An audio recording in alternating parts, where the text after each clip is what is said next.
السلام علیکم ناظرین. آج کے اس ایپیسوڈ میں ہم تھوڑا سا سوئچ اوور کر رہے ہیں اور اس مسئلے پر گفتگو کرنا چاہتے ہیں جس نے کوئی 150 سال سے امت مسلمہ کے مفکرین، علماء اور مفسرین کو خاصا بیک فٹ پہ رکھا ہے. سائنس کے اعتبار سے بہت سی چیزیں ایسی ہیں، بہت سے مسائل ایسے ہیں جس میں مذہب کوئی اسٹینڈ نہیں لے پاتا، اور اس میں ایک سب سے بڑا مسئلہ ارتقاء ہے. اس مسئلے پر جو کوششیں اور جو گفتگویں اور جو سوچ بچار اور جو تفکر و تدبر ہوا ہے، اس کے نتیجے میں کسی واضح فکر پر نہیں پہنچ پائے. بعض اوقات خاموشی اختیار کی، بعض اوقات غلط قسم کی تعویلیں دی ہیں. یہ سب کچھ ہوا ہے. اور ایک ایسے واقعے کو، ایک ایسی بات کو جس کے پیچھے اپنی دلیلیں ہیں، بڑی مضبوط دلیلیں ہیں، اور اس کے سلسلے میں ہمارا رویہ ایک اس قسم کا رہا ہے اس کو کہ ہم کسی بھی قیمت پر، کسی بھی اعتبار سے عالمانہ یا علم پر مبنی رویہ نہیں کہہ سکتے. یہاں قرآن کریم کی ایک مشہور سورہ دہر، جس کو سورہ الانسان بھی کہا جاتا ہے، اس کی پہلی آیت کا حوالہ میں دیتا ہوں. پہلی آیت ہے: اعوذ باللہ من الشیطان الرجیم، بسم اللہ الرحمن الرحیم.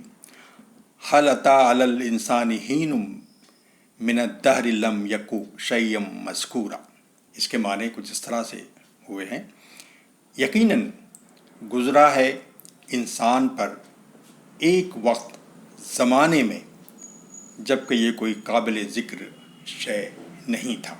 حضرات، چھوٹی سی آیت، لیکن غور و فکر کے نتیجے میں ایسا لگتا ہے کہ بعض بڑے مسائل یہ آیت حل کر رہی ہے. اس آیت میں 4 کی ورڈز ہیں. ایک کی ورڈ ہے انسان، دوسرا ہے حین، تیسرا ہے دہر، اور چوتھا ہے شیئم مذکورا. اس آیت کے بارے میں 2 رویے لوگوں نے اختیار کیے ہیں، 2 طرح کے معنی اس سے نکالے.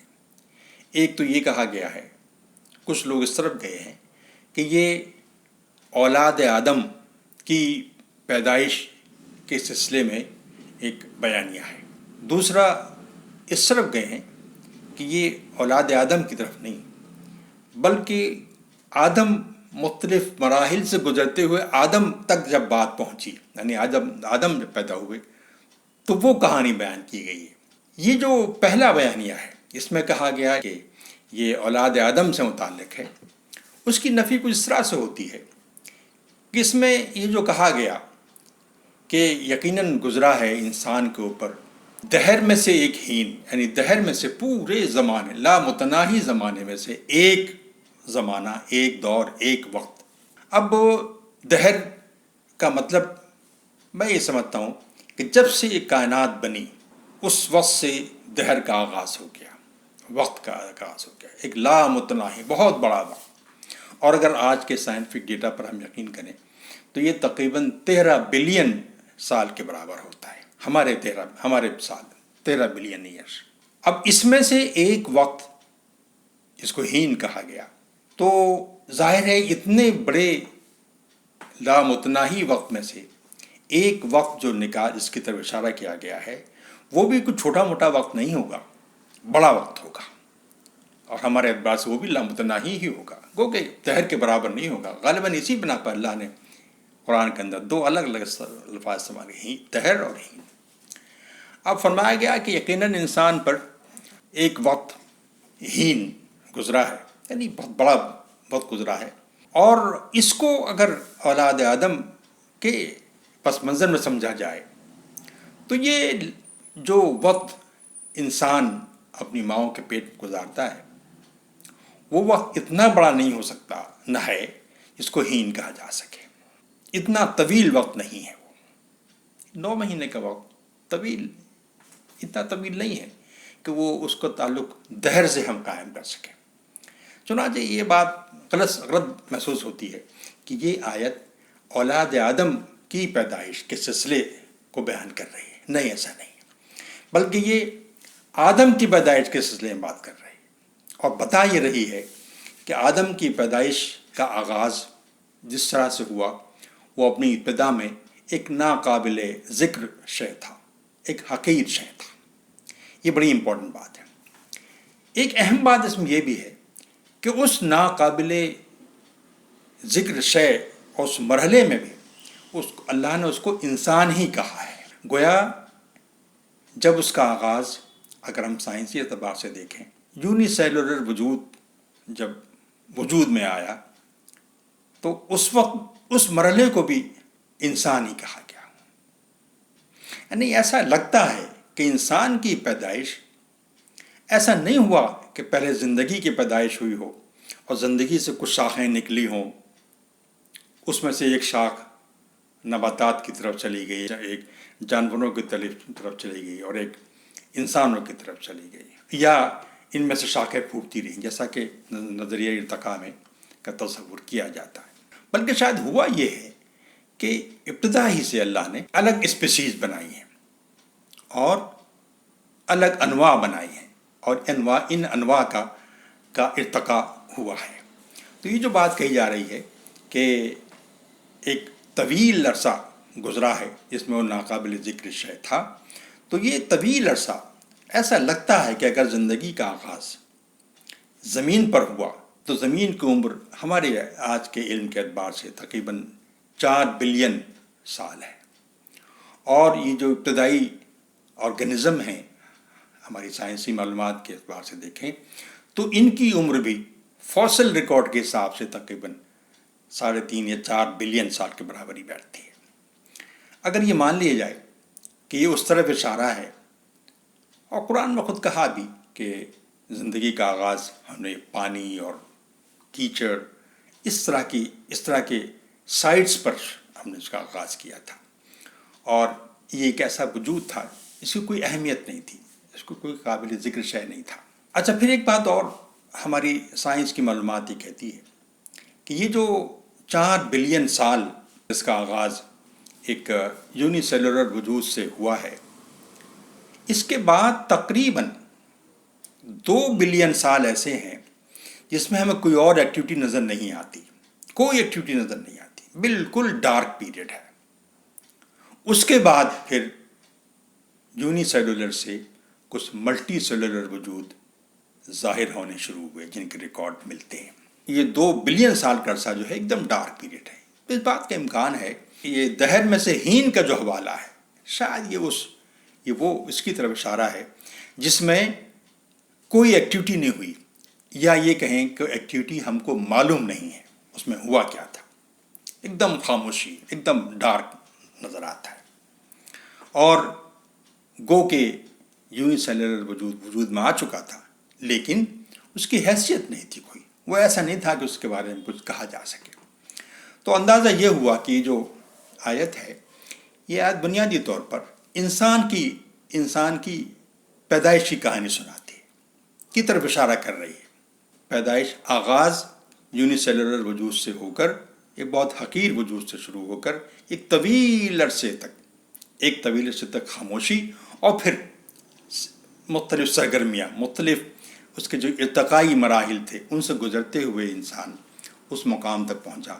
اس کو آدم کہا جاتا ہے، اس کو ہم آدم کے نام سے جانتے ہیں. یعنی یہ پوری بات جو ہے ہمارے یہاں اکثر مفسرین نے اس کو اولاد آدم کی پیدائش کی حیثیت سے اس کو جاننے کی اور سمجھنے کی کوشش کی ہے، جو بظاہر صحیح نظر نہیں آتی. یہ بنیادی طور پر انسان کے زندگی کے آغاز اور اس کے ارتقاء کی طرف اشارہ کرتی ہے.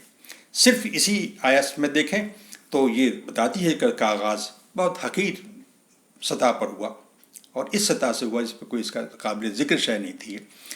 خود قرآن بھی بتاتا ہے کہ آدم کی پیدائش جو ہے وہ مختلف مراحل میں ہوئی ہے، ایک مرحلے سے نہیں ہوئی. ایسا نہیں ہوا کہ ایک پتلا بنایا گیا ہو، جیسا کہ ہمارے اکثر یہ معروف سمجھا جاتا ہے اس کو کہ پتلا بنایا اس میں روح پھونکی. یہ بالکل ایک ایسی بات ہے جو غلط بات ہے. قرآن کہتا ہے کہ پہلے زندگی کا آغاز ہوا اور پھر اس کے بعد اس کی مختلف مراحل سے گزرتے ہوئے اس کی شکل واضح ہوتی گئی. ایسا نہیں ہے کہ پہلے سے ایک پتلا بنا دیا گیا، اس میں روح پھونک دی گئی. مختلف مراحل سے گزرا انسان، اور مختلف مراحل میں اس کی مختلف شکلیں، اور پھر اس میں ارتقا ہوتا رہا. صورتحال کو جس طرح کی ہے، اس میں ایک چند باتیں اور بڑی اہم ہیں. وہ یہ ہے کہ قرآن یہ بتاتا ہے کہ لفظ انسان کا استعمال کر کے گویا یہ بتاتا ہے کہ یہ ارتقا انسان کا ارتقا ہوا ہے، اور انسان ہی ابتدائی زمانے میں ایک ناقابل ذکر شے تھا. گویا بتانا غالباً قرآن یہ بھی چاہ رہا ہے کہ یہ جو ہمارے ہاں ارتقا کے تصور میں یہ نظریے پائے جاتے ہیں کہ ایک اسپیشیز سے دوسری اسپیشیز، اس سے پھر تیسری اسپیشیز، چوتھی اسپیشیز، اس طرح سے زندگی کا ارتقا ہوا ہے، یہ شاید صحیح نہیں ہے. ہر اسپیشیز انڈیپینڈنٹلی ایگزسٹ کرتی رہی ہے اور ارتقا ہوا ضرور ہے، لیکن وہ ارتقا انٹر اسپیشیز ارتقا نہیں ہوا، بلکہ انٹرا اسپیشیز ارتقا ہوا.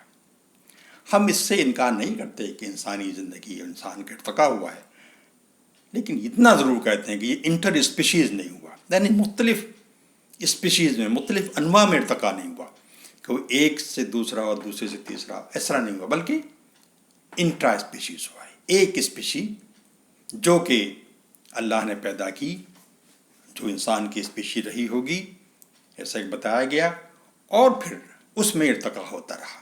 وہ مختلف مراحل سے گزری ہے.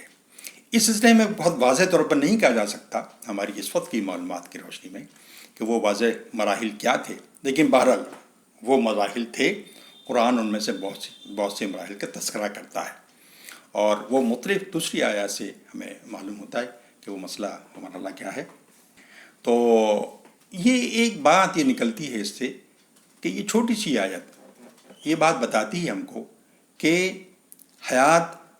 انسانی حیات کا جو آغاز ہے وہ آدم سے نہیں، بلکہ آدم سے بہت پہلے ہوا تھا، اور مختلف مراحل سے گزرتے گزرتے وہ آدم کی اسٹیج تک پہنچے. اور یہ اس کے سلسلے میں بہت سی اب ایویڈنسز، سائنٹیفک ایویڈنسز اب آ چکے ہیں، اور ان سے یقیناً ہمیں استفادہ کرنا چاہیے. اور لگتا ایسا ہے کہ بہت سے ایک بات اور میں بتا دوں اس سلسلے میں کہ قرآن جو اصطلاحیں استعمال کرتا ہے انسانی ارتقاء کے بارے میں، مختلف مراحل سے گزارتا ہے، یہ اصطلاحیں ان کو ہم انسانی جو پیدائش کا جو سلسلہ ہے اس میں بھی ان اصطلاحوں کے استعمال ہم کرتے ہیں، اور انہی اصطلاحوں کے استعمال قرآن زندگی کے آغاز سے لے کر آدم کی پیدائش تک جن مراحل سے گزرا ہے اس سلسلے میں بھی قرآن کا استعمال کرتا ہے. تو یہ جو مسئلہ ہے انٹر اسپیشیز اور انٹرا اسپیشیز ایوولوشن کا، ارتقاء کا مسئلہ، یہ بہت سگنیفیکنٹ چیز ہے.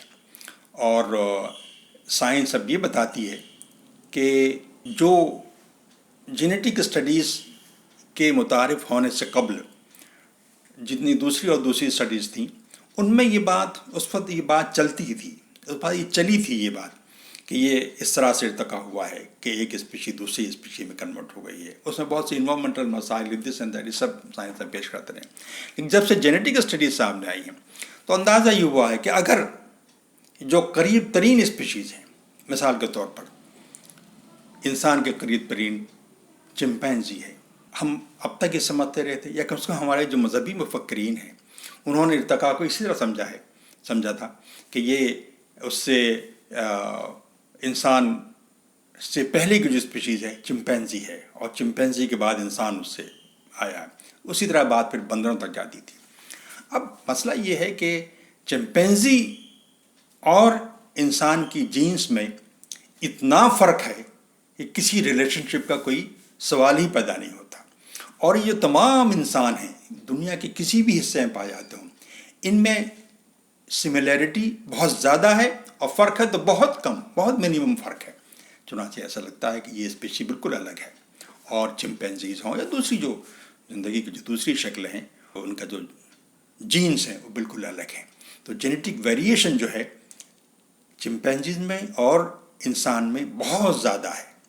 جبکہ خود انسانوں میں مختلف ریجنز کے انسانوں میں، یعنی چاہے وہ جاوا میں رہنے والا ہو یا ویسٹ میں رہنے والا ہو یا ایشیا میں رہنے والا ہو، ان کی جینس میں زیادہ فرق نہیں پایا جاتا۔ چنانچہ اندازہ ہوا کہ یہ جو یہ چھوٹی سی آیت ہے یہ ہمیں کچھ کلوز دیتی ہے کہ ارتقاء ہوا ہے، لیکن ارتقاء انٹرا اسپیشیز، انٹر اسپیشیز نہیں ہوا، انٹرا اسپیشیز ہوا ہے۔ یہ ایک بڑی امپورٹنٹ چیز ہے، اور ان مسائل میں قرآن نے اور بہت سی جگہوں پر بہت سی بڑی انٹرسٹنگ باتیں کہی ہیں جن کو ہمیں سمجھنا چاہیے، خاص طور سے سائنس کی جو معلومات ہیں ان کی روشنی میں۔ جو لوگ اس میں مزید معلومات حاصل کرنا چاہتے ہیں، اس موضوع پر اور زیادہ مطالعہ کرنا چاہتے ہیں، میرا مشورہ یہ ہوگا کہ جمشید اختر کی کتاب in search of over origin, یہ کتاب تو انگریزی میں ہے، لیکن جو لوگ اردو میں چاہیں پڑھنا تو ابھی اس کا ایک ترجمہ شائع ہوا ہے، قرآن کریم اور ارتقاء حیات کی جستجو۔ یہ ان کتابوں کا مطالعہ کریں۔